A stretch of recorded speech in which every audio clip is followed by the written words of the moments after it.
Okay, magandang tanghali sa iyo, Konsehal Felix Resuelo, no? Alias Alamat, ano? Ang bansag po dito Alamat, no? Tatakbo po ngayon na councilor dito sa Parañaque si Alamat, Felix Resuelo, no? At siya ay meron akong tanong sa iyo kasi may nakuha akong impormasyon na ang sinasabi kung totoo ito, totoo ba na pagka ang isang senior citizen ay umidad na 75 ay magbibigay ka ng 50K pag ikaw ay naupo na? Go. Totoo yun. Kasi kung napansin nyo ng araw, nung tayo tumakbo nung last election, nung kasama po natin ang ating Mayor Jun Bernabe, sinasabi ko sa stage na at the age of 75 na mga ating mga mahal sa buhay, mga senior citizen, ay isa sa batas natin ang pagbigay ng 50,000.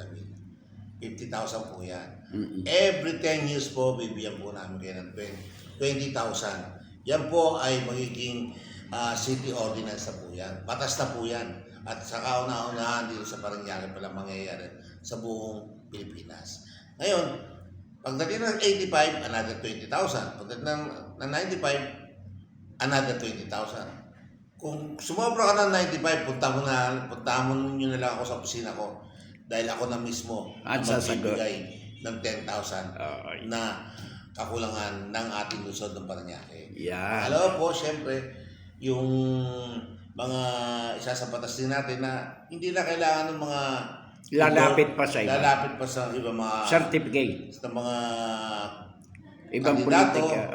sa mayor, congressman, hawak nyo lang po at mabe-verify natin sa system natin yung, Tiga-rito kayo. yung ID ng senior citizen na taga rito kayo at hindi po peke yung ID ninyo, ay hindi nyo na po kailangan ng endorsement. Yeah. Yun ay makukuha nyo libre sa ating mga OSPAR, OSPAR 1, OSPAR 2, ang libreng mga tinatawag na X-ray, kung ano ba laboratorio, kung ano po yan. Mga maintenance. Siyempre, mga maintenance nyo, sapat din po yun. At saka, pipilitin po natin na kada barangay po, magbibigay po tayo ng isang maliit na butika na para sa mga senior natin na alalay para magbigay ng kailangan gamot. pumunta pa sa City Hall. Oo.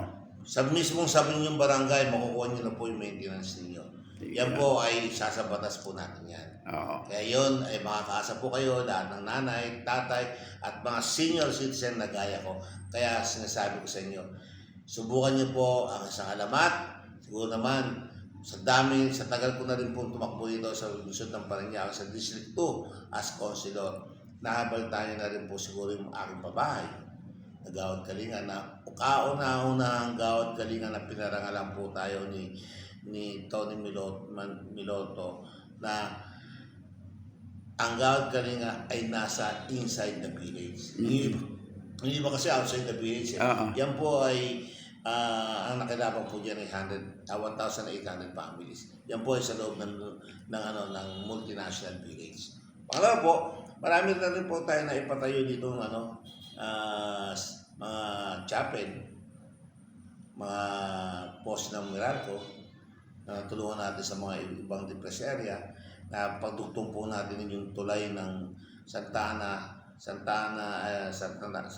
Bani at ng Merville. Konkreto po yun na pinagawa po ng inyong abang lingkod na si Alamat Sueli po.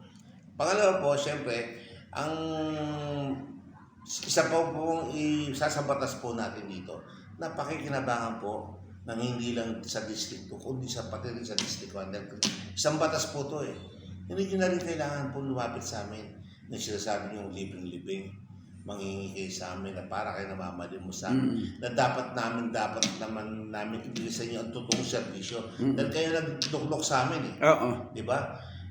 Ibig sabihin, ibabalik namin yung serbisyo talaga. Yung binigay nyo sa amin para makaupo kami. Kaya isasabatas na rin po natin yung tinatawag na libreng-libing. Which is libreng-libing talaga. Hindi yung once namatay ka, may death certificate ka, nandiyan ang libreng na taon. Nandiyan ang libreng serbisyo. Nandiyan po ang libreng libingan.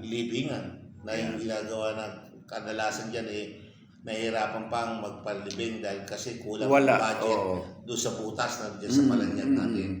So yun lang ang aking gusto, na makatulong na maging tamang serbisyo ng bawat tumatakbong mga politiko, hindi lang po pampagwapo.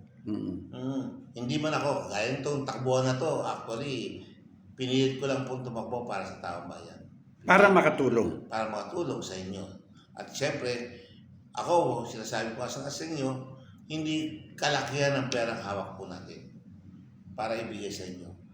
Kung hindi man umabot sa inyo, umaasa po ang alamat para sa lahat. Na sana po'y matulungan at mailuklok nyo. Ikumpara nyo na lang ako. Ako po'y nakaupo sa mga taong mga tinulungan ninyo. Doon sila yung naging isang politiko din sa lungsod ng Parañaque. Iibayin po natin ang takbo ng politika. Kung ano po yung aking makukuha, ibibigay ko po sa inyo. Yung pangako, no? Yung pangako na hindi mapapako.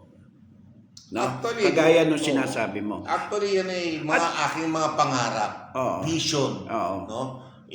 Hindi ko, syempre, pag sinabi kong pangako, nakaupo na ako. Pero once na nakaupo na po tayo, yung vision tuloy-tuloy na po yan. Yung vision na yan ay sisiguro sa yung magiging totoo at makaya kong gawin yan na ipagtanggol kayo dito sa plenary ng mga konsehal. Yan. At yung sinasabi nga na marami ka natulungan na yung mga naputulan ng paa, na may nagkasakit na sa puso na naoperahan. Totoo ba yun? Actually, doon naging presidente ako ng Rotary Club of Parañaque. One of the awardees tayo ng District P8P0 ng Rotary Club International, na nakaka-garner po ako ng in 5 months na panunungkulan ko po. Dahil kasi tatakbo akong social noon. In 5 months po, nakaka-garner tayo ng 36 award. So, isa po yan nagpa-award sa akin, yung nagbigay ako ng 15 prosthetic legs sa mga taong pilay, yung putulang paa, yung iba, ingol, ginawa po natin. Kaya yung nagpapasalamat sila sa akin dahil nung pagpupunta ako sa isang barangay, sinasayaw pa nga ako ng matatanda eh. Kasi pinagmamalaki nila na meron na silang 2 na yung legs nila. So, isa pa yun. Siyempre, yung isa pang pinagmamalaki ko dyan, yung mga batang nagkaroon ng sakit sa puso. Alam po to sa lungsod ng Parañaque, lalo sa Bunwok. Kasi po, tagandaang batang po to. Hindi ko naman siguro sasabihin sa inyo kung hindi totoo.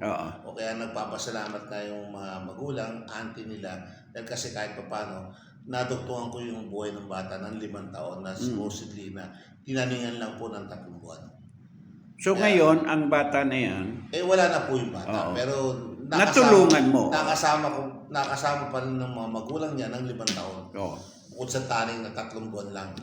Yan po ang patunay na ang nasabing ating kaibigan na konsihal na tatakbo sa Parañaque, sa distrikto, ating pong tulungan siya sapagkat marami po siyang mga programa. 3 lamang po yung sinabi niya. Number 1, yung sa senior citizen. Ang pangalawa, yung mga gusto pa niyang gawin, dito sa lugar ng Parañaque. At talaga naman pong gagawin niya yan dahil unang-una, noong pa ay hindi naman siya pero nagawa niya na tumulong doon sa mga may sakit. Tama yun. Naputulan ng paa. Diba? At hindi na kayo kailangan pumunta pa sa na kung kayo ay hihingi ng tulong pag edad nyo ng ganon, at kinakailangan nyo, hindi na kayo kukuha ng certification ng ibang mga politiko. Kung hindi yung ID lamang na magpapatunay na ikaw ay lehitimong tiga Parañaque. At number 2, kailangan miyembro ka ng senior citizen. Tama yun. Dito sa Parañaque. Yun na isa na sinasabi ko sa inyo sa lahat ng ating mga magulang, alagaan po natin yan. Kasi ako, senior citizen na rin po ako. Pero siyempre, gusto ko po ang senior citizen ay laging malakas. Abutin naman nila sana yung tinatawag na 100,000 sa 100 years. Pero dapat ang senior citizen isa sa batas po natin. 75. Sa 75 na edad. 50K na agad. Bingo yan eh. Parang sa 75 na edad, may 50,000 na kayo. Para makapag-enjoy ka. Oo naman, Diba? para mabili nyo pa. Siyempre, yung mga ating mga Yung mga gusto tatay, mong makain, di ba? diba? Pag edad mo ng 85 na sinasabi ni Bong Revilla, wala na yun eh. Oo, Hindi wala ka, na hindi ba? ka na makakapag-enjoy nun. 10,000 parang pambili na lang ng cornic. Di ba? Yung sinasabi ni Konsehal Alamat, ay mapapakinabangan nyo na agad at makakapag-enjoy kayo kasama ang inyong mga apo-apo pa. Tsaka marami pa tayong gagawin dyan. Makikita niyo po, supportahan niyo lang po ang Isang Alamat number 14 po sa Balota. Pero sana po magsama-sama tayo hanggang sa dulo. Kasama po natin ang tatak, tambunting pagdating sa serbisyo. Siyempre, nandyan din po ang ating mga kaibigan. Yes. Kung tataka nga pala kayo sa akin, di ba? Ba't ako tumakbong independente? Okay. Kasi halos lahat ng tumatakbong mayor, kaibigan natin. Si Yes. Edwin, Oo, inaanak kaibigan. Inaanak niya yung yung anak ko sa kasal. O si Mayora naman, kaibigan ko si Mayor Eric. Si Jun Said naman, kaibigan ko rin. Para walang selosan. wala na siya. Nag-independent siya. Tama No? yun, kuya. No? Kaya sana tayo ang mga Magtulungan tayo. tulungan tayo sa lungsod ng Parañaque. Yan. Saka, Paupuin po natin ang mga taong may dedikasyon. Alam niyo naman niya kung sino may puso. Diba? Nasubukan niyo na. Kahit na kahit tapos na ang eleksyon, hindi po nanalo ang Isang Alamat. Maraming pupunta sa opisina ko para humingi ng tulong. At sinasabi niyo pa nga na sana ako ang nanalo kasi yung mga tinulungan ninyo at hindi nakatulong. Hindi nakatulong. Diba? Okay. Yan yung sinasabi po ni Konsehal Alamat, no? Na nakakausap niyo siya, nakakaharap niyo, at pwede kayong magsabi kung ano ang kanyang maitutulong. Oo, kasi sa dami rin natin ng mga kilala, siguro naman kung tulong at mga vitamins lang ng ating mga senior. Kayang-kaya yan ni Konsehal. Kasi marami rin naman tayong kamag-anak na congressman, marami rin tayong mga kamag-anak na mayor. Siguro naman, hilingan ko sila sa maliit na bagay para sa senior. Dahil sa mga senior, magbibigay po yan. Ipilitin natin na pangarap po to. Ulitin ko po, pangarap po to. Para sa mga senior Para sa citizen. mga senior citizen. Pero, dito sa buong pag Parañaque. ako'y nakaupo, Yan. ito'y hindi na pangarap. Matutupad ito'y na. pangako na. Ngayon kasi nangangarap ako dahil hindi pa ako nakaupo. Pero pag ito'y nakaupo na po ako, ito'y pangako.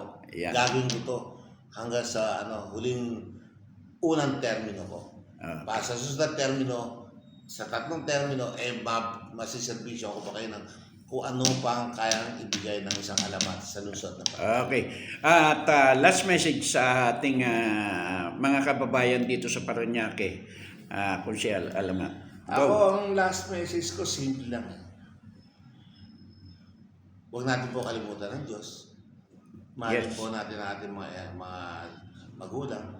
Mahalin po natin ang ating mga kaibigan, mga kumare. Ngayon, pumili tayo ng tama. Correct. Tamang opisyal na iupo ninyo. At alam niyo yung may puso. Hindi yung makikita niyo lang tuwing eleksyon. Diba? Yun lang akin. Alam niyo naman, ilang beses na akong tumakbo pero hindi tayo pinalan. Pero ang sa akin lang talaga, alam niyo na yung may puso. Dito tayo sa may puso. Okay. Bahala na po kayo sa akin. Number 14 po sa Balota. Alamat po para sa lahat. Salamat. Yan. Number 14 po si Alamat. At kung makikita nyo po, dito sa buong Parañaque, sa sulok lang po siya naglalagay ng kanyang tarpaulin. Wala kang makikita kasi inaikot ko itong Parañaque ngayon. Bihira kang makikita. At tulungan po natin siya, napakabait po nito. At parating yung mapapakinggan po ito sa aking FB page, sa Wow Aksyon Balita sa Radyo at Dyaryo. Yan po ay araw-araw po mapapakinggan nyo yung mga programa ni Konsehal Alamat. Number 14 po sa Balota. Mabuhay ka, sir. Maraming salamat, kuya. Okay.